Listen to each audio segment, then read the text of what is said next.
কথা আছে ঘিলা পিঠা গোল ঘিলা পিঠা খাই লৈ এবাৰ আদিবাসী ৰাইজে 2026 চনত বনাই দিব গোল মানে গোল বজাব বিজেপি চৰকাৰ ভিক্ষা মাগি থাকিম দে আমাক মাটিৰ পট্টা দে আমাক জনজাতিকৰণ দে আমাক শ্ৰমিকৰ সংগঠন বলে আমি ভিক্ষাৰী নহয় কংগাল নহয় এই কথাটো স্পষ্ট কৈ এতিয়া আমি দেখিবলৈ পাইছো মাত্ৰ 32 লাখ আচলতে বড়ো জনগোষ্ঠীৰ লোকসকলে আছে তেওঁলোকক কিন্তু গোটেইখিনি আচলতে আধিপত্য তেওঁলোকক দি দিলে কিন্তু তাহানিকৰণৰ পৰা আমি আদিবাসীয়ে কৈ আছো আমাক এছটি দিব লাগে আমাক এছটি দিব লাগে কিন্তু আমাক ফাঁকিত ৰাখিছে তেওঁলোকে কয় যে আপোনালোকৰ 90% কাম হৈ গ'ল আৰু বোলে 10% কাম বাকী আছে এটা 10% কাম কি বাকী আছে বা তেওঁলোকে জনাত স্পষ্ট কৰক কথাটো তেওঁলোকে যে ফাঁকি চৰকাৰ এই কথাটো কিন্তু স্পষ্ট হৈ গ'ল এই কথাটো আমি স্পষ্ট কৰিব বিচাৰিছো যে কংগ্ৰেছ চৰকাৰে কেনেকুৱা ধৰণৰ আচলতে শাসন কৰিছে আৰু বিজেপি চৰকাৰে যেনেকুৱা ধৰণৰ আচলতে এই দুৰ্নীতি আমাৰ ওপৰত চলাইছে সেইকাৰণে আমাৰ কথাটো স্পষ্ট কথা এইবাৰ কিন্তু আমি জয় ভাৰত পাতি দিয়া মাৰিম আমি ভিক্ষাৰী নহয় আমি কংগাল নহয় আমি দৰিদ্ৰ নহয় যে আপোনালোকৰ আমি ভিক্ষা মাগি থাকিম দে আমাক মাটিৰ পট্টা দে আমাক জনজাতিকৰণ দে আমাক শ্ৰমিকৰ সংগঠন বলে আমি ভিক্ষাৰী নহয় কংগাল নহয় এই কথা আমি স্পষ্ট কৰিছো আজি যিসকল নেকি হস্তবিৰতি গ'লে গৈ মেলি পেলাই আমাৰ যিবিলাক আদিবাসী হস্তধাৰীসকল যিসকল আছিলে তেওঁ চৰকাৰক সন্মান জনাই মেলি পেলাই তেওঁলোকে কিন্তু শান্তিৰ কাৰণে নামি আহিলে আমি কিন্তু এতিয়া দেখিবলৈ পাইছো তেওঁলোকক কিন্তু আকৌ অস্ত্ৰৰ লগত কাৰণে তেওঁলোকে কিন্তু বাহিৰত পেলাইছে ক'লে যে বোলে আদিবাসী কাৰণে ডেভেলপমেণ্ট কাউন্সিল বনোৱা হৈছে তেওঁলোকক 1000 কোটি টকা দিয়া হ'ব ক'ত গ'লে 1000 কোটি টকা কিন্তু আমি দেখিবলৈ পাইছো যে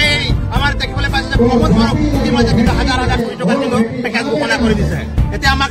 বনাব নালাগে আমাক গুৱাহাটী পিনাবৰ কাৰণে নালাগে আমি আদিবাসী ৰাইজে ইতিমধ্যে আমি গম পাইছো কাৰণ আমি গম পাইছো আৰু এবাৰ আমি জয় ভাৰত পাতি আনিম সমগ্ৰ অসমত আপোনালোকে চব কেনেকৈ আচলতে জয় ভাৰত হৈ আছে এই জয় শব্দটো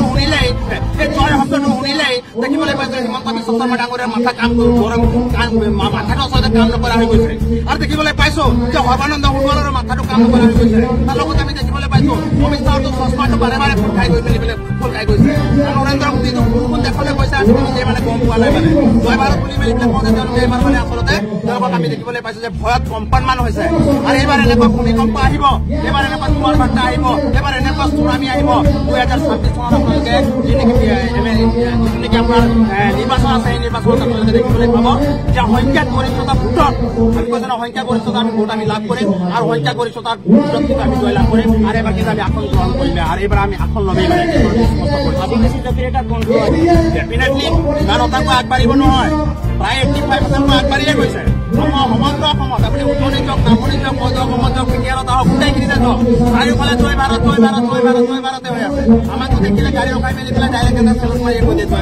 জয় ভাৰত সঁচাকে জয়ে হ'ব আমাৰ জয় ভাৰতৰ জয় নহ'ব কি হ'ব পৰাজয় হ'ব নেকি এই কথাটো স্পষ্ট হৈ গৈছে গোটেই আদিবাসী আছে চব ৰাইজবিলাক কিমান সম্প্ৰদায় কৰি আছে সেইটো কাৰণে কৰি আছে যে জয় ভাৰতক আচলতে ভাল পায় গতিকে ফাঁকি চাকি দালালি আমাৰ লগত কৰিবৰ কাৰণে নালাগে আৰু এটা কথা স্পষ্ট